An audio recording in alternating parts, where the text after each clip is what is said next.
بسم اللہ الرحمن الرحیم۔ شروع اللہ کا نام لے کر جو بڑا مہربان نہایت رحم والا ہے۔ اے نبی، مجاہد لوگ تم سے غنیمت کے مال کے بارے میں دریافت کرتے ہیں کہ کیا حکم ہے۔ کہہ دو کہ غنیمت اللہ اور اس کے رسول کا مال ہے، تو اللہ سے ڈرو اور آپس میں صلح رکھو، اور اگر ایمان رکھتے ہو تو اللہ اور اس کے رسول کے حکم پر چلو۔ مومن تو وہ ہیں کہ جب اللہ کا ذکر کیا جاتا ہے تو ان کے دل ڈر جاتے ہیں، اور جب انہیں اس کی آیتیں پڑھ کر سنائی جاتی ہیں تو ان کا ایمان اور بڑھ جاتا ہے، اور وہ اپنے پروردگار پر بھروسہ رکھتے ہیں، اور وہ جو نماز قائم کرتے ہیں اور جو مال ہم نے ان کو دیا ہے اس میں سے نیک کاموں میں خرچ کرتے ہیں، یہی سچے مومن ہیں، اور ان کے لیے ان کے پروردگار کے ہاں بڑے بڑے درجے ہیں اور بخشش اور عزت کی روزی ہے۔ ان لوگوں کو اپنے گھروں سے اسی طرح نکلنا چاہیے تھا جس طرح تمہارے پروردگار نے تم کو تدبیر کے ساتھ اپنے گھر سے نکالا، اور اس وقت مومنوں کی ایک جماعت ناخوش تھی۔ وہ لوگ حق بات میں اس کے ظاہر ہونے کے بعد تم سے جھگڑنے لگے، گویا موت کی طرف ہانکے جاتے ہیں اور اسے دیکھ رہے ہیں۔ اور اس وقت کو یاد کرو جب اللہ تم سے وعدہ کرتا تھا کہ ابو سفیان اور ابو جہل کے دو گروہوں میں سے ایک گروہ تمہارے لیے مغلوب ہو جائے گا، اور تم چاہتے تھے کہ جو قافلہ بے شان و شوکت یعنی بے ہتھیار ہے وہ تمہارے ہاتھ آ جائے، اور اللہ چاہتا تھا کہ اپنے فرمان سے حق کو قائم رکھے اور کافروں کی جڑ کاٹ دے، تاکہ سچ کو سچ اور جھوٹ کو جھوٹ کر دے، گو مشرک ناخوش ہی ہوں۔ جب تم لوگ اپنے پروردگار سے فریاد کرتے تھے تو اس نے تمہاری دعا قبول کر لی، اور فرمایا کہ تسلی رکھو، ہم 1000 فرشتوں سے جو ایک دوسرے کے پیچھے آتے جائیں گے تمہاری مدد کریں گے۔ اور اس مدد کو اللہ نے محض بشارت بنایا تھا کہ تمہارے دل اس سے اطمینان حاصل کرے، اور مدد تو اللہ ہی کی طرف سے ہے، بے شک اللہ غالب ہے، حکمت والا ہے۔ جب اس نے تمہاری تسکین کے لیے اپنی طرف سے تمہیں نیند کی چادر اڑھا دی اور تم پر آسمان سے پانی برسا دیا تاکہ تم کو اس سے نہلا کر پاک کر دے اور شیطانی نجاست کو تم سے دور کر دے، اور اس لیے بھی کہ تمہارے دلوں کو مضبوط کر دے اور اس سے تمہارے پاؤں جمائے رکھے۔ جب تمہارا پروردگار فرشتوں کو ارشاد فرماتا تھا کہ میں تمہارے ساتھ ہوں، تم مومنوں کو تسلی دو کہ ثابت قدم رہیں، میں ابھی کافروں کے دلوں میں رعب و ہیبت ڈالے دیتا ہوں، سو ان کی گردنیں اڑا دو اور ان کی پور پور توڑ دو۔ یہ سزا اس لیے دی گئی کہ انہوں نے اللہ اور اس کے رسول کی مخالفت کی، اور جو شخص اللہ اور اس کے رسول کی مخالفت کرتا ہے تو اللہ بھی سخت عذاب دینے والا ہے۔ یہ مزہ تو یہاں چکھو، اور یہ سمجھ لو کہ کافروں کے لیے آخرت میں دوزخ کا عذاب بھی تیار ہے۔ اے اہل ایمان، جب میدان جنگ میں کفار سے تمہارا مقابلہ ہو تو ان سے پیٹھ نہ پھیرنا، اور جو شخص جنگ کے روز اس صورت کے سوا کہ لڑائی کے لیے کنارے کنارے چلے یعنی حکمت عملی سے دشمن کو مارے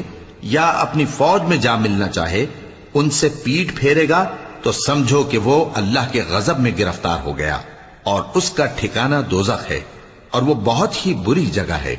پس تم لوگوں نے ان کفار کو قتل نہیں کیا بلکہ اللہ نے انہیں قتل کیا، اور اے نبی، جس وقت تم نے کنکریاں پھینکی تھیں تو وہ تم نے نہیں پھینکی تھی بلکہ اللہ نے پھینکی تھی۔ اس سے غرض یہ تھی کہ مومنوں کو اپنے احسانوں سے اچھی طرح آزما لے، بے شک اللہ سنتا ہے، جانتا ہے۔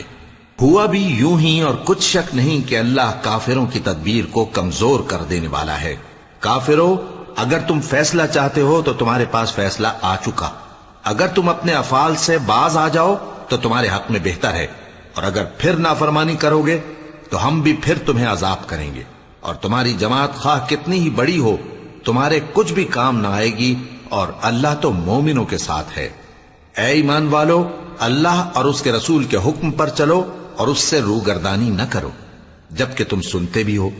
اور ان لوگوں جیسے نہ ہونا جو کہتے ہیں کہ ہم نے سن لیا مگر حقیقت میں نہیں سنتے۔ کچھ شک نہیں کہ اللہ کے نزدیک تمام جانداروں میں بدترین وہ بہرے گونگے لوگ ہیں جو عقل سے کام نہیں لیتے، اور اگر اللہ ان میں خیر کی طلب دیکھتا تو ان کو سننے کی توفیق بخشتا، اور اگر یوں ہی انہیں سنوا دیتا تو وہ منہ پھیر کر بھاگ جاتے۔ مومنوں، اللہ اور اس کے رسول کا حکم قبول کرو، جبکہ رسول تمہیں ایسے کام کے لیے بلاتے ہیں جو تم کو زندگی جاوداں بخشتا ہے، اور جان رکھو کہ اللہ آدمی اور اس کے دل کے درمیان حائل ہو جاتا ہے، اور یہ بھی کہ تم سب اس کے روبرو جمع کیے جاؤ گے۔ اور اس فتنے سے ڈرو جو خصوصیت کے ساتھ انہی لوگوں پر واقع نہ ہوگا جو تم میں گناہگار ہیں، اور جان رکھو کہ اللہ سخت عذاب دینے والا ہے۔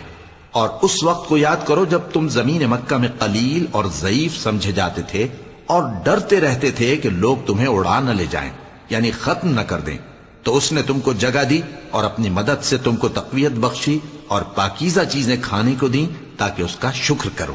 اے ایمان والو، نہ تو اللہ اور رسول سے خیانت کرو اور نہ اپنی امانتوں میں خیانت کرو، اور تم ان باتوں کو جانتے ہو، اور جان رکھو کہ تمہارا مال اور اولاد بڑی آزمائش ہے، اور یہ کہ اللہ کے پاس نیکیوں کا بڑا ثواب ہے۔ مومنو، اگر تم اللہ سے ڈرو گے تو وہ تمہارے لیے حق و باطل کا فرق ظاہر کر دے گا اور تمہارے گناہ مٹا دے گا اور تمہیں بخش دے گا، اور اللہ بڑے فضل والا ہے۔ اور اس وقت کو یاد کرو جب کافر لوگ تمہارے بارے میں چال چل رہے تھے کہ تم کو قید کر دیں یا جان سے مار دیں یا وطن سے نکال دیں، تو ادھر تو وہ چال چل رہے تھے اور ادھر اللہ تدبیر کر رہا تھا، اور اللہ بہترین تدبیر کرنے والا ہے۔ اور جب ان کو ہماری آیتیں پڑھ کر سنائی جاتی ہیں تو کہتے ہیں یہ کلام ہم نے سن لیا ہے، اگر ہم چاہیں تو اسی طرح کا کلام ہم بھی کہہ دیں، اور یہ ہے ہی کیا، صرف اگلے لوگوں کی حکایتیں ہیں۔ اور جب انہوں نے کہا کہ اے اللہ، اگر یہ قرآن تیری طرف سے برحق ہے تو ہم پر آسمان سے پتھر برسا یا کوئی اور تکلیف دینے والا عذاب بھیج دے۔ اور اللہ ایسا نہ تھا کہ جب تک ہے پیغمبر تم ان میں تھے انہیں عذاب دیتا، اور نہ ایسا ہے کہ وہ تو بخشش مانگیں اور اللہ انہیں عذاب دے۔ اور اب ان کے لیے کون سی وجہ ہے کہ وہ انہیں عذاب نہ دے،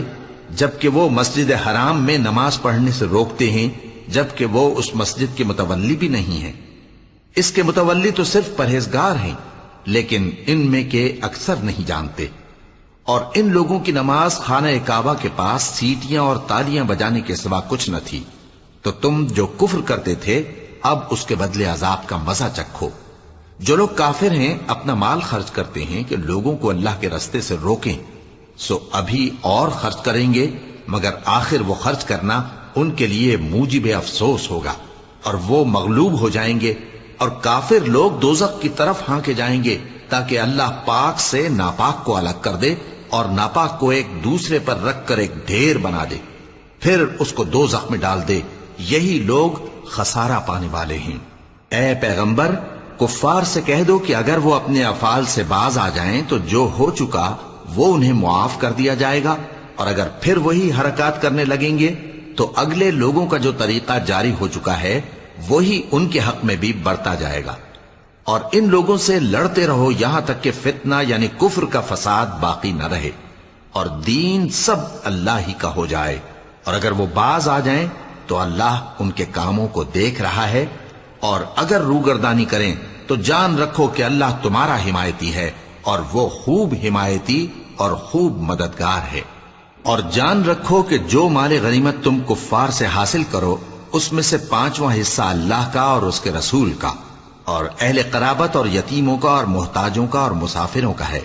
اگر تم اللہ پر اور اس نصرت پر ایمان رکھتے ہو جو حق و باطل میں فرق کرنے کے دن یعنی جنگ بدر میں جس دن دونوں فوجوں میں مٹ بھیڑ ہو گئی تھی، ہم نے اپنے محبوب بندے محمد صلی اللہ علیہ وآلہ وسلم پر نازل فرمائی، اور اللہ ہر چیز پر قادر ہے۔ جس وقت تم مدینے سے قریب کے ناکے پر تھے اور کافر دور کے ناکے پر، اور قافلہ تم سے نیچے اتر گیا تھا، اور اگر تم جنگ کے لیے آپس میں قرارداد کر لیتے تو وقت معین پر جمع ہونے میں تقدیم و تاخیر ہو جاتی، لیکن اللہ کو منظور تھا کہ جو کام ہو کر رہنے والا تھا اسے کر ہی ڈالے، تاکہ جو مرے بصیرت پر یعنی یقین جان کر مرے، اور جو جیتا رہے وہ بھی بصیرت پر یعنی حق پہچان کر جیتا رہے۔ اور کچھ شک نہیں کہ اللہ سنتا ہے، جانتا ہے۔ اس وقت اللہ نے تمہیں خواب میں کافروں کو تھوڑی تعداد میں دکھایا تھا، اور اگر بہت کر کے دکھاتا تو تم لوگ جی چھوڑ دیتے اور جو کام درپیش تھا اس میں جھگڑنے لگتے، لیکن اللہ نے تمہیں اس سے بچا لیا، بے شک وہ سینوں کی باتوں تک سے واقف ہے۔ اور اس وقت جب تم ایک دوسرے کے مقابل ہوئے تو کافروں کو تمہاری نظروں میں تھوڑا کر کے دکھاتا تھا اور تم کو ان کی نگاہوں میں تھوڑا کر کے دکھاتا تھا، تاکہ اللہ کو جو کام کرنا منظور تھا اسے کر ڈالے، اور سب کاموں کا رجوع اللہ ہی کی طرف ہے۔ مومنو، جب کفار کی کسی جماعت سے تمہارا مقابلہ ہو تو ثابت قدم رہو اور اللہ کو بہت بہت یاد کرو تاکہ مراد حاصل کر لو، اور اللہ اور اس کے رسول کے حکم پر چلو، اور آپس میں جھگڑا نہ کرنا کہ ایسا کرو گے تو تم بزدل ہو جاؤ گے اور تمہاری ہوا اکھڑ جائے گی، اور صبر سے کام لو کہ اللہ صبر کرنے والوں کا مددگار ہے۔ اور ان لوگوں جیسے نہ ہونا جو اتراتے ہوئے یعنی حق کا مقابلہ کرنے کے لیے اور لوگوں کو دکھانے کے لیے گھروں سے نکل آئے اور لوگوں کو اللہ کی راہ سے روکتے ہیں، اور جو اعمال یہ کرتے ہیں اللہ ان کا احاطہ کیے ہوئے ہے۔ اور جب شیطان نے ان کے اعمال ان کو آراستہ کر دکھائے اور کہا کہ آج کے دن لوگوں میں سے کوئی تم پر غالب نہ ہوگا اور میں تمہارا رفیق ہوں، لیکن جب دونوں فوجیں ایک دوسرے کے مقابل صف آرا ہوئیں تو پسپا ہو کر چل دیا اور کہنے لگا کہ مجھے تم سے کوئی واسطہ نہیں، میں تو ایسی چیزیں دیکھ رہا ہوں جو تم نہیں دیکھ سکتے، مجھے تو اللہ سے ڈر لگتا ہے اور اللہ سخت عذاب کرنے والا ہے۔ اس وقت منافق اور کافر جن کے دلوں میں بیماری تھی کہتے تھے کہ ان لوگوں کو ان کے دین نے مغرور کر رکھا ہے، اور جو شخص اللہ پر بھروسہ رکھتا ہے تو اللہ غالب ہے، حکمت والا ہے۔ اور کاش تم اس وقت کی کیفیت دیکھو جب فرشتے کافروں کی جانیں نکالتے ہیں کہ ان کے چہروں اور پیٹھوں پر مارتے جاتے ہیں اور کہتے ہیں اب آگ کے عذاب کا مزہ چکھو، یہ ان اعمال کی سزا ہے جو تمہارے ہاتھوں نے آگے بھیجی ہیں۔ اور یہ جان رکھو کہ اللہ بندوں پر ظلم نہیں کرتا، جیسا حال فرعونیوں اور ان سے پہلے لوگوں کا ہوا تھا ویسا ہی ان کا ہوا کہ انہوں نے اللہ کی آیتوں سے کفر کیا تو اللہ نے ان کے گناہوں کی سزا میں ان کو پکڑ لیا۔ بے شک اللہ زبردست ہے، سخت عذاب دینے والا ہے۔ یہ اس لیے کہ جو نعمت اللہ کسی قوم کو دیا کرتا ہے جب تک وہ خود اپنے دلوں کی حالت نہ بدل ڈالیں اللہ اسے نہیں بدلا کرتا، اور اس لیے کہ اللہ سنتا جانتا ہے۔ جیسا حال فرعونیوں اور ان سے پہلے لوگوں کا ہوا تھا ویسا ہی ان کا ہوا۔ انہوں نے اپنے پروردگار کی آیتوں کو جھٹلایا تو ہم نے ان کو ان کے گناہوں کے سبب ہلاک کر ڈالا اور فرعونیوں کو ڈبو دیا، اور وہ سب ظالم تھے۔ جانداروں میں سب سے بدتر اللہ کے نزدیک وہ لوگ ہیں جو کافر ہیں، سو وہ ایمان نہیں لاتے۔ جن لوگوں سے تم نے صلح کا عہد کیا ہے پھر وہ ہر بار اپنے عہد کو توڑ ڈالتے ہیں اور اللہ سے نہیں ڈرتے، اگر تم ان کو لڑائی میں پاؤ تو انہیں ایسی سزا دو کہ جو لوگ ان کے پس پشت ہوں وہ ان کو دیکھ کر بھاگ جائیں، عجب نہیں کہ ان کو اس سے عبرت ہو۔ اور اگر تم کو کسی قوم سے دغابازی کا خوف ہو تو ان کا عہد انہی کی طرف پھینک دو کہ اس طرح تم سب برابر ہو جاؤ۔ کچھ شک نہیں کہ اللہ دغابازوں کو دوست نہیں رکھتا، اور کافر یہ خیال ہرگز نہ کریں کہ وہ آگے نکل گئے ہیں، وہ ہمیں عاجز نہیں کر سکتے۔ اور جہاں تک ہو سکے فوج کی جمعیت کے زور سے اور گھوڑوں کے تیار رکھنے سے ان کے مقابلے کے لیے مستعد رہو کہ اس سے اللہ کے دشمنوں اور تمہارے دشمنوں اور ان کے سوا اور لوگوں پر جن کو تم نہیں جانتے اور اللہ جانتا ہے ہیبت بیٹھی رہے گی، اور تم جو کچھ اللہ کی راہ میں خرچ کرو گے اس کا ثواب تم کو پورا پورا دیا جائے گا اور تمہارا ذرا نقصان نہ کیا جائے گا۔ اور اگر یہ لوگ صلح کی طرف مائل ہوں تو تم بھی اس کی طرف مائل ہو جاؤ، اور اللہ پر بھروسہ رکھو، کچھ شک نہیں کہ وہ سب کچھ سنتا ہے جانتا ہے۔ اور اگر یہ چاہیں کہ تم کو فریب دیں تو اللہ تمہیں کفایت کرے گا، وہی تو ہے جس نے تم کو اپنی مدد سے اور مسلمانوں کی جمعیت سے تقویت بخشی اور ان کے دلوں میں الفت پیدا کر دی، اور اگر تم دنیا بھر کی دولت خرچ کرتے تب بھی ان کے دلوں میں الفت پیدا نہ کر سکتے، مگر اللہ ہی نے ان میں الفت ڈال دی، بے شک وہ زبردست ہے، حکمت والا ہے۔ اے نبی، اللہ تم کو اور مومنوں کو جو تمہارے پیرو ہیں کافی ہے۔